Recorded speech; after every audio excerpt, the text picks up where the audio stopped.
교회가 제일 많이 줄었죠. 70%. 큰 교회는 뭐. 네. 자, 그래서 이 출석 교인 수가 그 이전처럼 회복할 수 있는 예상 기간이 언제 되느냐? 자, 언제라고 합니까? 회복이 어려울 것 같다. 29명 이하의 소형 교회에서 교인 회복에 대한 상대적으로 비관적 인식이 크다. 회복 안 될 것 같대요.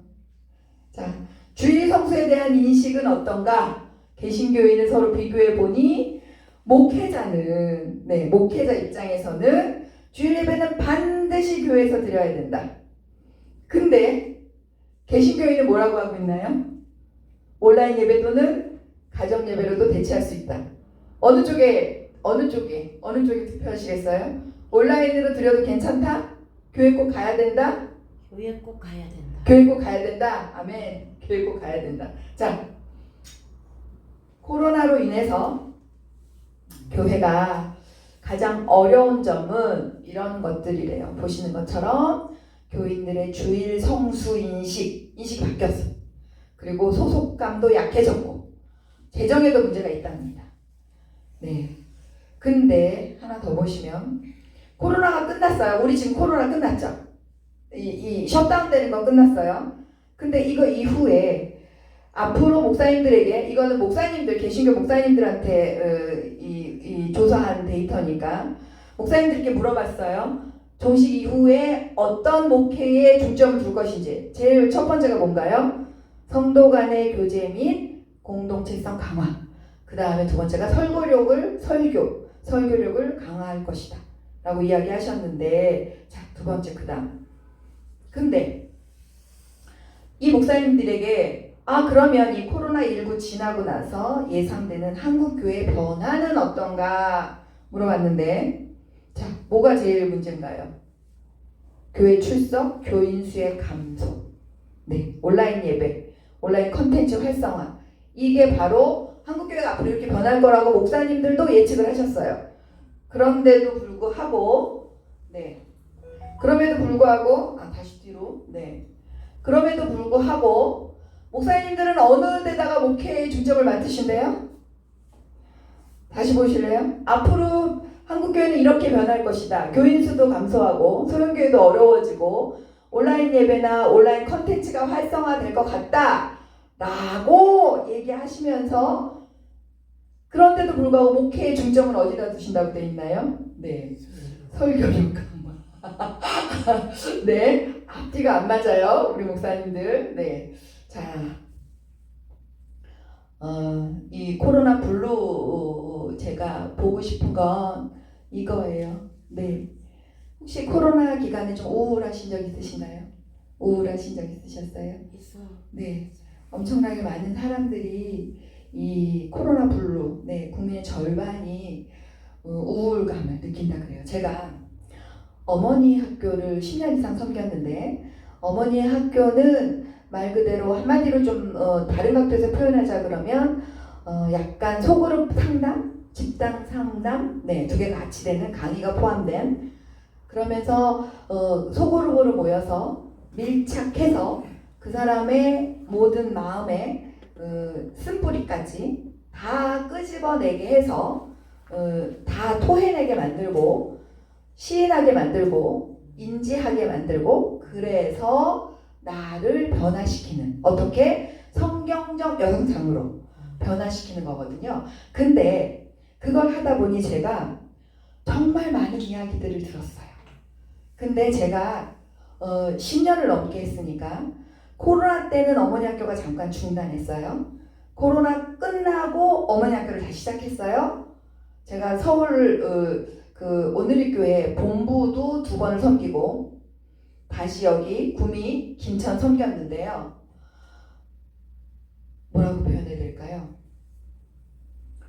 정신력이 믿는 사람인데 안 믿는 사람보다 더 약해요. 더 힘들어해요. 가정의 문제가 더 심각한데 풀어내야 될 줄을 몰라요. 그 몇 년 사이에, 그 4년, 그 3, 4년 사이에 사람들의 심리 상태가 믿는 사람임에도 불구하고 완전히 약하다는 표현보다 뭐라고 표현해야 될까요? 그냥 기도의 제목들을 올리거든요. 지원자들마다 기도의 제목들이 올라오면 그 모든 기도의 제목들을 들고 저희가 스태프들이 40명씩 되는 스태프들이 기도를 해요. 기도의 제목들을 보면 다 우울증, 공황장애, 자녀로 인한 심각함, 정신병원 다니고 있음, 남편으로 인한 이혼 처지, 이혼 위기, 뭐 등등 말할 수가 없어요. 정신적인 이 우울감. 그리고 직접 상담해 보면 뛰어내리고 싶어요. 애를 왜 키우는지 모르겠어요. 애는 나를 쳐다보지도 않아요. 애랑 말한 지 얼마나 오래됐는지 몰라요. 남편과 대화한 지 얼마나 오래됐는지 몰라요. 등등등. 소통의 문제가 말도 못하게 심각한데 전에는 그런 것들로 인해서 그렇게 아파하지 않았어요. 그렇게 기운 없어 하지 않았어요. 그렇게 심각하게 받아들이지 않았어요. 병으로 오지 않았어요. 근데 코로나가 지나면서 그 모든 것들이 다 온몸을 붙잡았어요. 네. 자, 그럼에도 불구하고 보시면 이 코로나가 어느 정도로 심각하느냐 보이시나요? 세월호 침몰보다 내가 걸린 암이나 뇌질환보다 지금 저희 친정어머니 유방암에 걸리셔서 이제 항암 끝나시고 표적 치료하고 계시는데 머리가 바빠지셨어요. 엄청 스트레스 많으신 것 같아요. 그럼에도 불구하고 메르스보다도 이 모든 사건보다 코로나가 63%. 네, 그렇다면 자, 한번 볼까요? 보시면 잘 안 보이시죠? 자, 빅데이터로 분석하면 코로나19 연관으로 위기가 급부상돼 있는데 2020년 3월에는 우리나라 사람들이 힘들다라고 했대요. 그럼 2020년 7월에는 위기라고 말했대요. 2020년 연말에는 지친다. 그렇다면 이런 사람들에게 우리는 무엇을 했어야 되느냐? 네. 우리는 무엇을 했어야 되느냐? 일반 국민들이 우리는 교회 안에 있잖아요. 교회 밖에 있는 기독교 밖에 있는 이 사람들은 우리를 어떻게 보는지를 한번 보자고요. 목사님 너무 이제 힘드실 텐데, 네, 좀 힘드실 텐데, 자, 보이시나요? 네, 보이시나요? 불교 신자가 있고 천주교 신자가 있고 개신교 신자가 있는데 잘 보이세요? 개신교 신자 거리를 두고 싶다 32.2%, 이중적이다 30.3%, 사기꾼 같다 29.1%. 우리 사기꾼이래요. 우리 사기꾼이지. 이렇게 표현할 수 있을 것 같아요. 물컵에 젓가락 딱 꽂으면 젓가락이 어떻게 보여요? 이렇게 휘어 보이죠? 그것처럼 바깥에서 우리를 그렇게 보고 있어요. 근데 우리는 그걸 인지하지 못하고 있어요. 식당에서 이분이 말씀하신 거예요. 식당에서 옆에 테이블에 밥을 먹는데 들려서 들었는데 젊은 아가씨 둘이 이야기를 하고 있는데 너 나 따라서 교회 가자 이랬대요. 너 나 따라서 교회 가자. 누가 땡땡땡 누구가 날 보고 교회 가자 그랬어. 역겨워서 혼났어. 이렇게 얘기했대요. 그러니까 교회 같이 가자는 거 뭐예요? 우리는 생명으로 인도하는 거잖아요. 너 살 길을 내가 마련해 줄게. 너 살 수 있어. 교회 가자. 근데 그 소리를 들은 이 사람은 역겹다라고 표현했다는 거예요. 역겹다. 이게 지금 실제 사회에 일어나는 일이에요. 쇼크가 안 되시는 거는 은혜 안에 충만하셔서 그래요. 저는 너무 쇼크가 됐는데, 자, 왜 그러냐면 이것 때문에 그래요. 우리나라 종교 단체가 제 역할을 잘 하고 있다 6%밖에 안 나왔어요. 네. 그나마도 2018년보다 2020년에 1% 감소했어요. 자, 또 보시면 그렇다면 국민이 원하는 우리 종교의 역할은 무엇일까요? 자, 이 봉사활동 우리 잘 하려 하잖아요. 근데 이 종교의 이 원래의 기능 외에 국민들이 원하는 것은 우리의 심리적 불안을 좀 해소해 주기를 원하고 있어요. 네. 그 역할을 좀 해주기를 원하는데 하고 있었을까요? 하고 있었을까요? 네. 국민 절반 가까이가 요즘 우리 사회는 종교의 역할이 그 어느 때보다 중요한 시점이다라고 말하고 있음에도 불구하고 네. 어떻게 돼 있나요? 코로나 사태를 중철대한 시국에 솔직히 종교가 한 역할이 없는 느낌이다 72%. 그래서 앞으로 종교계의 위상은 계속해서 낮아질 것 같은 느낌이 든다 57%. 이거 되게 심각한데 안 심각하신가 보다. 그럼에도 불구하고 네. 개신교, 기독교를 꺼리는 이 국민들 이 데이터를 연구하신 지영용 대표님이 이렇게 얘기하시더라고요. 자기가 긴 세월 동안 이 데이터를 연구하는 업으로 삼고 했었었는데 그럼에도 불구하고 이 데이터가 늘 한결같진 않대요. 그러면서 지금은 개신교, 기독교를 꺼리지만 국민들이 이 30년 동안 내가 이 일을 해보니 민심은 천심이라고 사람들의 마음도 변하더라. 그러니까 변화시킬 수 있다. 라고 긍정적으로 일단은 말씀을 해주셨어요. 근데 그러려면 우리가 뭘 알아야 되나요? 한국인이 뭘 원하고 있는지 저들의 니즈를 왜? 우리는 믿지 않는 자들 사회에 스며들어서 우리는 손해볼지언정 그들이 우리로 인해서 네 하나님의 은혜를 임하는 걸 보고 싶잖아요. 자, 한국이 원하는 종교 이미지 1번만 읽어주세요. 성숙한 인격. 네. 77%. 네, 성숙한 인격. 그 아까 싫어하는 게 뭐였어요? 가짜 같다, 위선자 같다, 거짓말쟁이 같다. 네, 교회 안과 밖이 다르는 걸 누가 얘기하나요? 우리 자녀들이. 엄마, 목사님하고 얘기할 때 하고 나하고 얘기할 때 하고 아빠하고 얘기할 때 하고 너무 틀린 거죠. 교회 안에 권사님으로서 전화 받을 때와 나를 야단칠 때의 모습이 너무 다른 거죠. 자, 2위 높은 도덕성. 자, 요번 주에 나는 한 번도 양심껏 법을 어긴 적이 없다. 네, 규칙을 어긴 적이 없다. 네, 뭐 손 안 드셔도 돼요. 네, 여기 계신 분들은 다 지키셨을 거예요. 네, 다 지키셨을 거예요. 자, 높은 도덕성. 이게 왜 그러냐면요. 일반 사람들은 예수를 안 믿는 일반 사람들은 우리한테 다르길 원해요. 네, 기대감이 있어요. 저 사람은 이래도 화 안 낼 것이다. 저 사람은 그래도 지킬 것이다. 저 사람은 그래도 참을 것이다. 이러한 기대치가 기본적으로 있어요.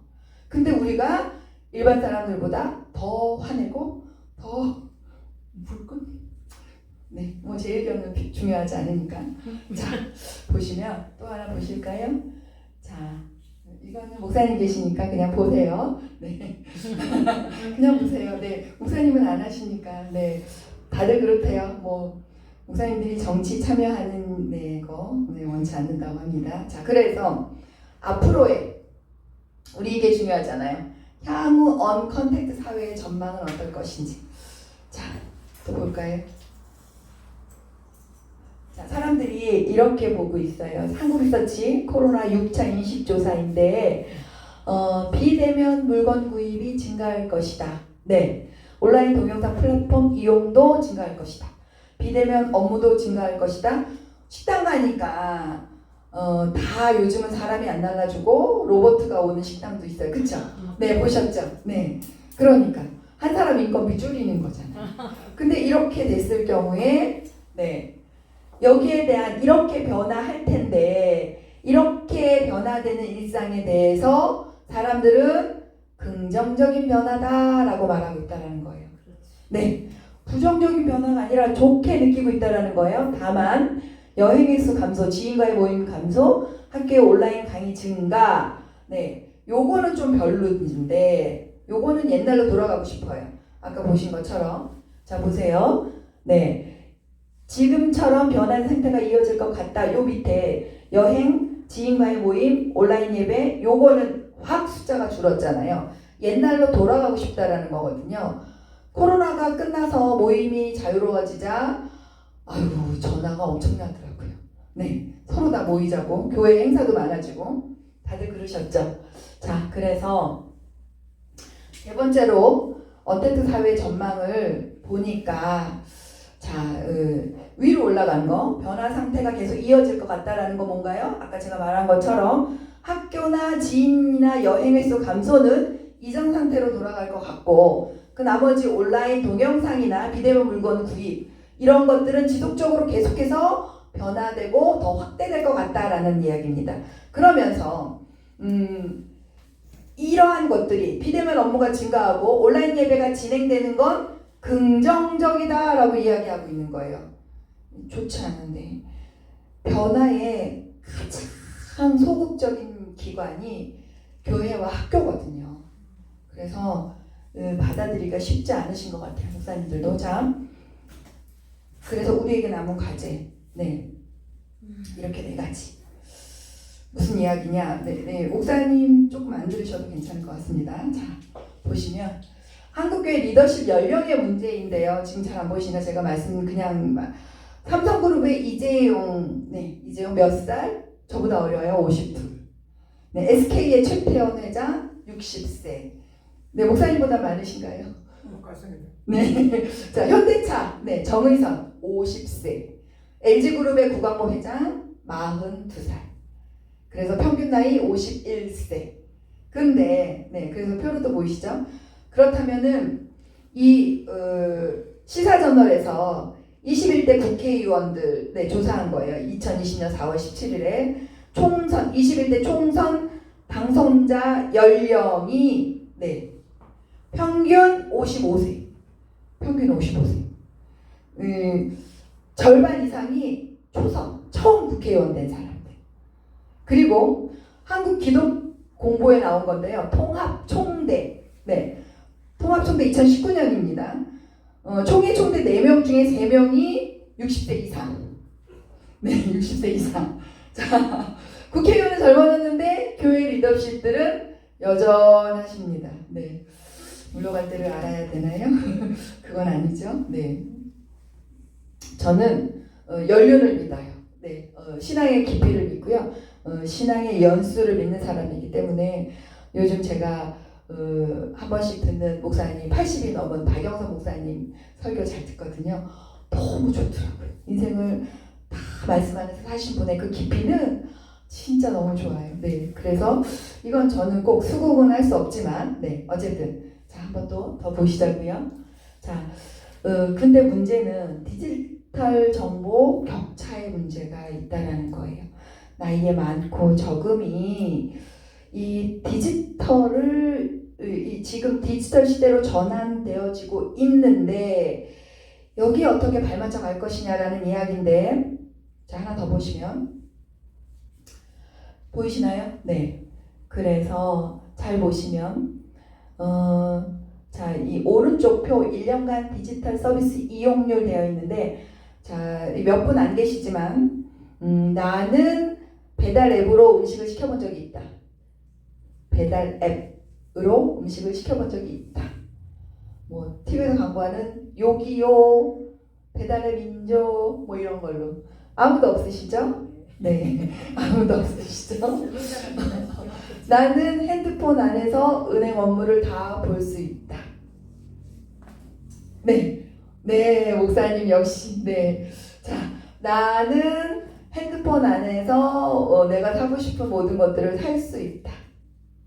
네, 모바일 쇼핑. 자, 이게 60대 이상이 모바일 쇼핑은 8%, 모바일 뱅킹은 18%, 음식 배달 앱은 10%. 나머지 다 하실지 모른대요. 해본 적도 없고. 이 지금 잘 보시면 뭐라고 써 있나요? 55세 이상 고령층의 디지털 기기 사용 역량이 일반 국민 대비 52% 수준. 절반은 하실 줄 모른다. 그러니 목사님 하시는 건 대단하신 거예요. 몇 프로 안에 드셨어요? 18% 안에, 상위 18% 안에 드셨어요. 맞죠? 네, 상위 18% 안에 드셨어요. 자, 자, 그래서 우리는 여기를 주목해서 또 봐야 되겠죠. 교회 학교 학생 수가 총 인구 학생 수보다 하락 속도가 1.7배나 빠르다. 주일학교 10년간의 변화가 나와 있고 총 인구의 수도 나와 있고 맨 끝에 합계만 좀 볼까요? 아이들은 20% 감소했어요. 예장 통합에 학생 수, 주일학교 학생 수는 35% 떨어졌어요. 주일학교 없는 교회 너무 많죠. 근데 이걸 지지하시는 분들도 있더라고요. 자, 왜 주일학교 없어진 거에 대해서 왜 지지하시느냐? 어머니 학교에서도 늘 얘기하는 거예요. 중고등학생의 신앙생활에 가장 큰 영향자가 누구다? 엄마. 엄마. 재미난 얘기를 해드리고 싶은데 재미난 얘기를 해도 될까 모르겠어요. 자, 신앙생활에 가장 영향을 준 사람, 엄마. 제가 이 유튜브를 보면 플랫폼으로 자꾸 제가 본 사람들이 연관된 사람들이 뜨니까 김미경 강사라고 떠요. 김미경 강사가 나와서 하는 이야기가 자기 엄마가 옛날에 이혼하려고 난 이 아빠 장로님하고 이혼해야 되겠다. 근데 우리 요즘 젊은 사람들은 누워서 고민한대요. 침대에서 고민하다가 하루 고민하고 이틀 고민하고 고민하다가 잠들고 3일 고민해도 답을 못 얻으면 어떡한다? 10만 원 들고 가는 데가 있대요. 10만 원 들고 가는 데가 어딘지 저는 가보지 않아서 모르겠지만 근데 치밀하게 고민하고 치밀하게 내 스스로한테 질문을 해야 되는데 우리 엄마는 했다고 얘기하더라고요. 우리 엄마는 그냥 하지도 않고 짐을 쌌대요. 어떤 짐?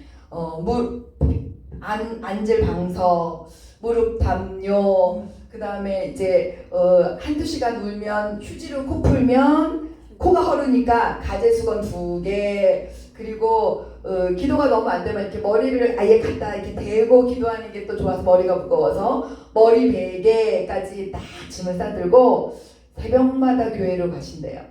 때로는 일주일 만에 오셔서 응답했다, 하나님 응답하셨다, 말씀하셨다 그럴 때도 있었고 때로는 100일씩 걸릴 때도 있었는데 지금 생각해보면 그거는 하나님 음성이 아니라 엄마가 말하는 응답이 아니라 그냥 엄마 생각 아니었을까? 뭐 이렇게 강의를 하는 거예요. 제가 그걸 보고 어찌됐든지 간에 엄마의 그런 모습이 자녀들한테는 60을 다 돼가는 자녀도 그걸 기억하고 그래서 자기는 엄마를 닮아서 무슨 일 있으면 새벽 일찍 일어난대요. 새벽 일찍 일어나서 교회 가는 소리는 안 하고 생각한다고 그러더라고요. 그럼 영감이 막 떠오른대요. 그 모든 것도 엄마의 기도 덕분이 아니었을까? 잠깐 얘기 나눠봤습니다. 자, 그래서 코로나19 이후에 우리의 신앙의 교육 방향은 어디로 가야 되느냐? 부모와 자녀 간의 신앙적 대화와 친밀감 강화. 자녀들이 있으시잖아요. 자녀들이 다 있으시죠. 신앙의 대화를 나누시나요? 나이가 저 같은 경우엔 좀 나이가 적었을 때는 교회를 데리고 다녔어요. 순복음 청년부까지. 근데 크면서 자꾸 장성하면서 이렇게 자기가 친한 친구들하고 더 가까워지. 그 인생이 인생이 친구들하고 이야기하면 제일 안 좋은 것 같아요. 저는. 그런 것 같아요. 제가 아들 셋 딸 하나 키우는데 친구들은 아닌 것 같아. 자, 어찌됐든 이 데이터로 보아도 부모와 자녀 간의 신앙적 대화가 아주 필요해요. 그 친밀감, 그러니까는 그냥 원래 부모와 자식은 친밀감이 있지만 그냥 친밀감이 아니라 신앙적인 대화에서 나오는 친밀감. 그게 뭘 길러주냐면요. 성경적 가치관을 가르쳐줘요. 기독교 세계관을 길러줘요. 문제를 바라보는 시선을 사단의 시선이 아니라 하나님의 시선으로 볼 줄 아는 길을 만들어줘요. 그거를 가르쳐 주는 걸 어릴 때부터 해야 되는데 네, 우리가 쉽지 않아요. 근데 왜 더 그러냐면 애들은 요즘 이걸 보고 있어요. 유튜브. 38%가 유튜브가 올라갔잖아요. 1년 새에 올라간 거예요. 네. 이 여기에는 50대도 어마무지하게 기여했어요. 지금의 우리 애들은 뉴스도 동영상으로 봐요. 네. 지금 우리 아이들은 유튜브에 나오는 영상에 제일 맥시멈 길어야 8분. 3분을 넘어가면 안 봐요. 그래서 목사님들 설교를 숏컷으로 3분짜리로 많이 만들려고 애를 쓰는데 요즘은 되려, 지금 이건 2020년 거니까 요즘은 되려 1분짜리로 만들자 하고 있어요. 혹시 카카오톡에 톡이 길게 오면 다 읽으시나요? 읽을 때가 많아요. 다 읽으시죠? 아직은 괜찮으신 거예요. 근데 우리 밑에 애들은 안 읽어요. 단답형이에요. 단답형 이모티콘 띵띵 초성.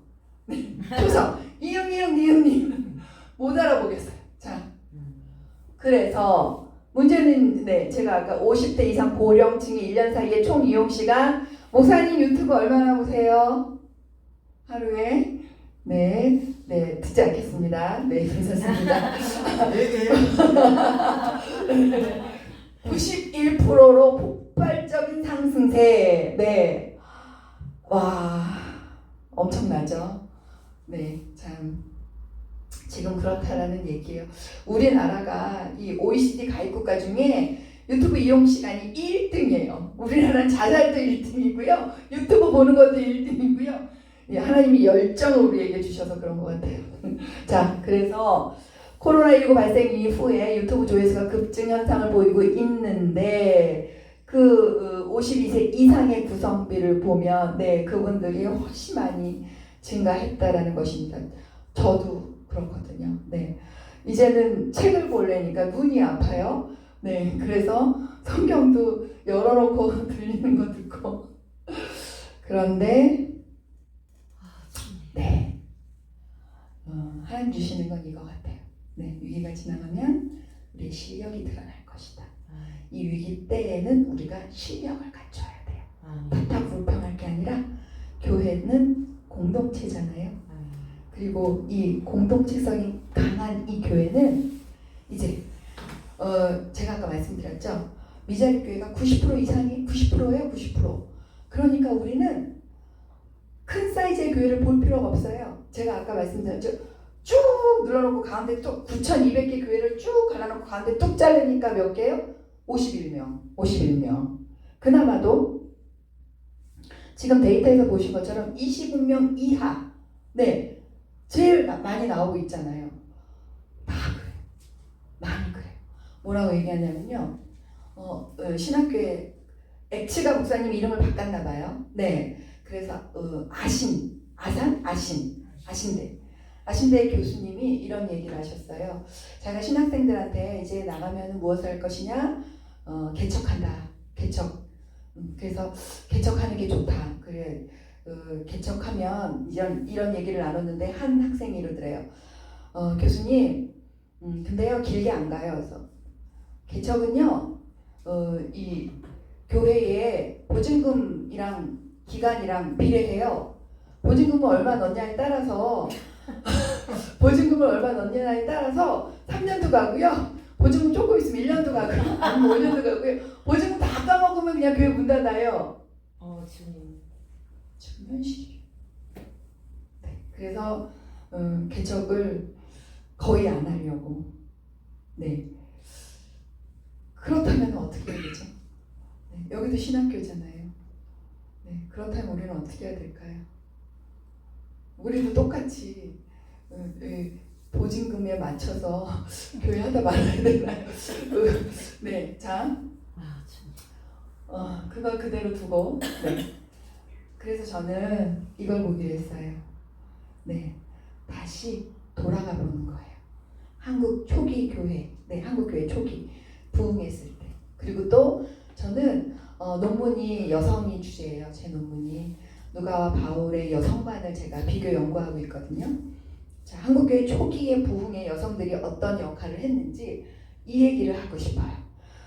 여기가 이제 장로회이긴 하지만, 네, 통합측이긴 하지만 저는 감리교단 걸 들고 왔어요. 통합측 건 많이들 보셨잖아요. 네, 자, 감리교 신학대학 신학과 교수 이덕주 교수님의 책 한국 토착교회 형성사하고 또 초기 한국 기독교사하고 또 한국교회 처음 여성들, 네, 이런 것들을 지으신 분인데 이런 책들을 저도 함께 보면서 좀 네, 제가 PPT를 간단하게 장황하게 많이 아니고요. 딱 요 초기 부흥 운동이 일어났던 감리교회 초기 부흥이 일어났던 원산 부흥 운동하고 평양 부흥 운동 요 두 가지만 좀 보려고 그래요.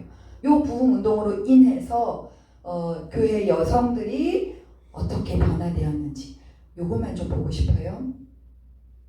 자, 1903년 원산 부흥 운동이 시작돼서 1907년 평양 부흥 운동까지 했거든요.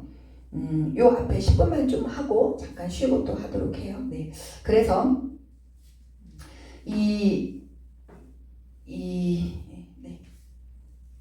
자, 보시면 원산 부흥 운동입니다. 자, 우리 네 보이시면 한번 읽어주시겠어요? 네. 1908년 서가고 읽겠습니다. 네, 네, 감사합니다.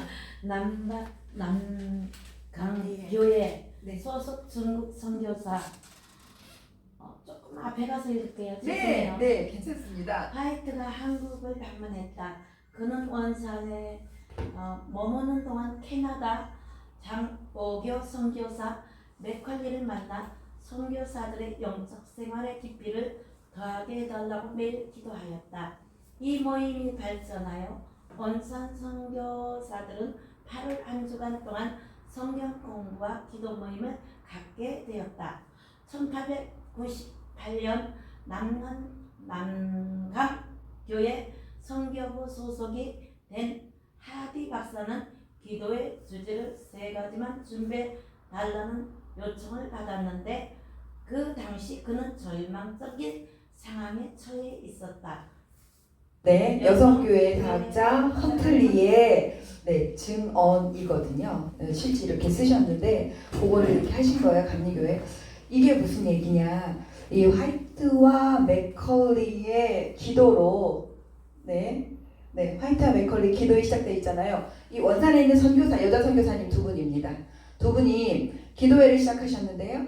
이게 성경 공부 모임으로 발전한 거예요. 그래서 성경 공부를 해달라고 하디 선교사님을 부른 거예요.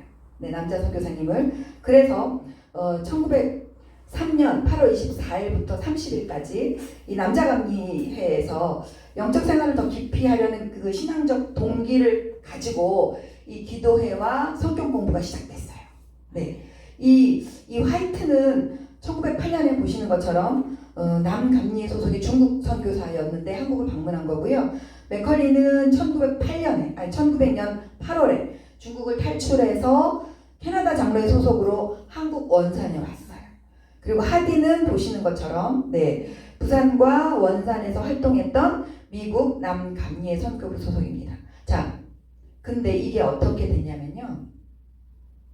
이 하디 선교사님이 이 성경 모임을 인도하던 중에 왜 아까 보셨잖아요.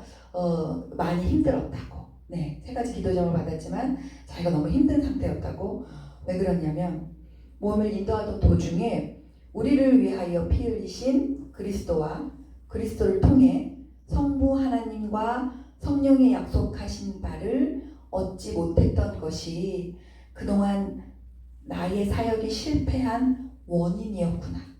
이것을 깨닫고 아무리 정직하고 아무리 힘써서 일해도 주님의 임재가 없이는, 주님의 능력이 없이는 아무것도 할 수 없구나. 모두 소용없구나. 이걸 고백했어요. 네, 말씀과 기도의 안에서 이 하디 선교사님이 이걸 고백하게 된 거예요. 그러자 네, 선교사 모임에 성경 공부를 하던 중이잖아요. 우리 신학생들, 전도사들이 모여서 네, 하던 도중에 내 잘못을 성령께서 알게 해주신 거예요. 그러자 성령의 임재와 능력이 그때 와버린 거예요. 이분한테. 그래서 성령은 근데 하나시잖아요. 성령은 또 운행하시잖아요. 이 하디 선교사에게 성령이 내리자 동참했던 다른 선교사들에게도 다 똑같이 동일하게 성령의 임재 체험이 있던 거예요. 이것을 하운셀의 증언으로 보겠습니다. 우리 전도사님 한번 읽어주시겠어요? 보이세요?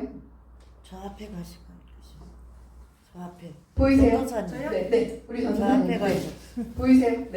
잘 보이는데 네. 우리가 함께 성경 공부를 했던 한 주간은 참으로 풍성하였습니다.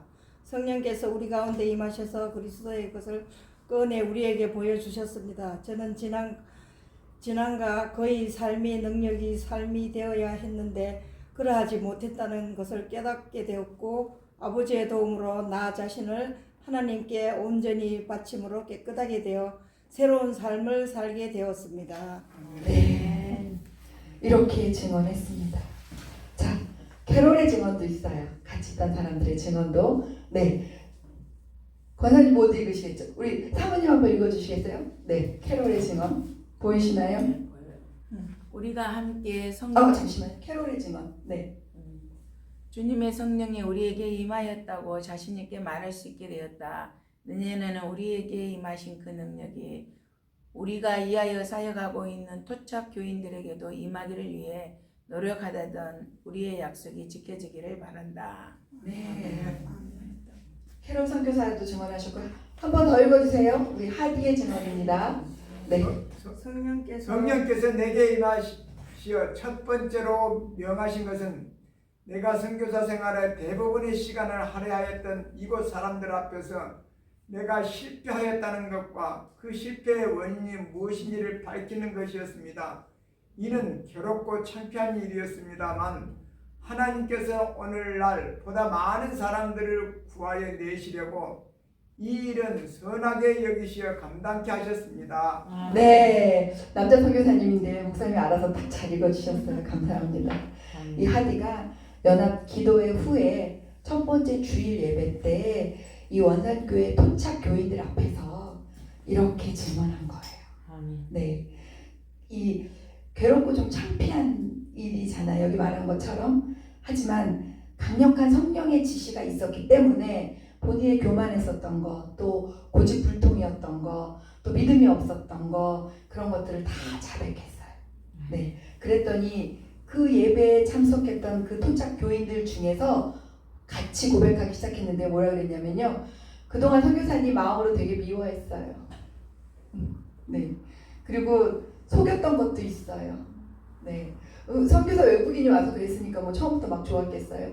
그동안의 그런 마음들을 다 고백한 거예요. 똑같이. 그랬더니 그 이후로 3주간 동안이나 토착 교인들이 계속해서 참여하는 기도회와 부흥회가 원산에서 계속 열렸답니다. 그리고 집회 때마다 이 토착 교인들이 다투어서 서로가 자신의 죄를 자복하고 회개하고 그런 현상이 계속해서 나타났다 그래요. 우리 너무나 잘 알고 있잖아요. 자복하고 회개하는 이런 현상이 나타나면 그 다음은 무엇이다? 부흥이죠. 부흥이죠. 그래서 그 결과 어떻게 되었느냐? 토착 교인들의 이 자백으로 말미암아서 3주간 동안 기도회와 부흥회가 원산에서 계속 열렸고요. 제가 말한 것처럼 계속해서 잘못한 것과 죄를 회개하는 현상이 나타났고, 그래서 1904년에 보시는 것처럼 한 주간만 예정되었던 이 연합 사경회가 계속 연장. 집회 참석자 모두 성령 충만. 성령 충만하면 또 어떻게 하게 되죠? 헌신을 약속하게 돼. 수순이잖아요, 수순 우리. 그러면서 그런 와중에 꼭 우리가 으쌰으쌰 뭐 좀 해보려 그러면 뭐가 터져요? 러일 전쟁이 터져가지고 선교사님들이 다 가버리게 생겼어요. 그러나 그러한 위기가 왔을 때 하나님 일하시나요? 안 일하시나요? 하나님 일하시죠. 이 토착 부인들이라는 얘기는 현지 성도들을 얘기하는 거예요. 원산에. 그 성도들이 훌륭하게 일을 잘해서 이 여성 교인들 수가 하나도 줄지 않았고 책임을 다 했다라는 것입니다. 그래서 선교사님 표현이에요. 토착 부인들이 일을 훌륭하게 처리하여 여성 교인들의 수는 전혀 줄어들지 않았고 책임을 다함으로 이들의 신앙에도 많은 진보가 이루어졌다라고 선교사님이 보고하셨어요. 그래서 이렇게 이 하디의 부흥 운동이 계속해서 퍼져나가서 원산을 거쳐 기마를 거쳐 개성 마침내 서울까지 네 부흥회가 이어져 갔습니다. 자 서울 부흥회가 이렇게 됐어요. 자, 서울 부흥회는 좀 다르죠. 배화 여자 고등학교 배화 여자 학교 배화 여학교 여기서는 저는 세 번째 거 부흥회 열리기 전 2주 동안 선교사들의 준비 기도회가 열림. 제가 어성경이 읽어진에도 일을 같이 하고 어머니 학교도 하거든요. 근데 준비 기도는 어머니 학교는 3주 전부터 스태프들이 모여서 부르짖어 기도해요. 그리고 아침 저녁으로 텐텐 기도, 아침 10시 저녁 10시 기도 시간입니다 올리면서 기도해요. 왜? 마음을 만져주는 일, 살리는 일을 살리는 일을 해야 되기 때문에 그 살리는 일은 예수님의 사역이고 예수님의 사역에 우리는 그저 동참할 뿐이고 예수님께서 나를 좀 사용해 주시라고 하는 사역이에요. 네, 그래서 저는 그렇게 기도하면 만났을 때 서로가 예뻐요, 좋아요. 네, 서로가 서로를 위해서 기도하는 모임은 행복해요. 사랑이 넘쳐. 네. 근데 말씀을 전하는 사역은 여기까지 하겠습니다. 네, 자 우리 하은셀의 증언이에요. 목사님 한 번 더 읽어주세요. 말씀은 날카롭고도 힘이 있어서 사람들의 마음을 파고들었으며 놀라운 방법으로 죄를 깨닫게 만들었습니다. 네. 의학 선생의 말처럼 사람들은 죄를 자백하지 않고는 견딜 수가 없도록 만들었습니다. 많은 여학생들에게 개종하였고 이미 신앙생활을 하던 이들도 마음을 새롭게 하였으며 성령을 받았다고 자백한 사람도 여럿이 있습니다. 우리 학교 교사 2명도 회심하고 교회에 등록하였습니다. 여학생 5명도 새롭게 교회에 등록했습니다. 네, 이렇게 보고서를 써서 옮겼다 해요. 그래서 이 원산 부흥회는 결국 우리 잘 아는 정동교회, 정동교회 부흥회로도 이어졌고요. 19일 동안 또 진행되었다 합니다. 연도 잘 보세요. 1904년이에요. 네, 그 우리가 잘 아는 배제학당, 이화학당, 그 학생들뿐만이 아니라 통착 전도인 또 전도 부인들, 단어가 조금 어렵죠. 생소하시죠? 그래도 대충 누구신지 알겠죠? 속장, 주일학교 교사, 그래서 10월엔 평양으로, 11월에 인천으로 계속해서 부흥되었다는 것입니다.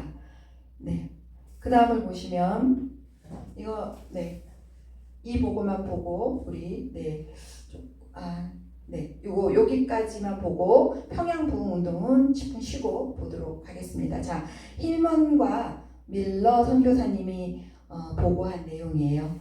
참으로 놀라운 은총이었습니다. 고국에서도 부흥회엔 여러 번 참석한 바 있었지만 이처럼 성령께서 강하게 임하셔서 죄를 자백하게 하시고 기도 응답이 이루어지는 것은 본 적이 없었습니다. 우리 신실한 전도 부인은 감정에 북받쳐 통곡을 하면서 자신이 질투하였던 것, 사랑하지 못했던 것을 자백하였습니다. 그처럼 괴로워했던 그는 곧 마음의 평안을 찾았고 이후에 그의 삶에는 성령의 열매들로 가득 찼습니다. 아멘. 네, 자 이렇게 원산 부흥회를 보았고요. 우리 잠깐 쉬시고 25분부터 평양 부흥회 보도록 하겠습니다.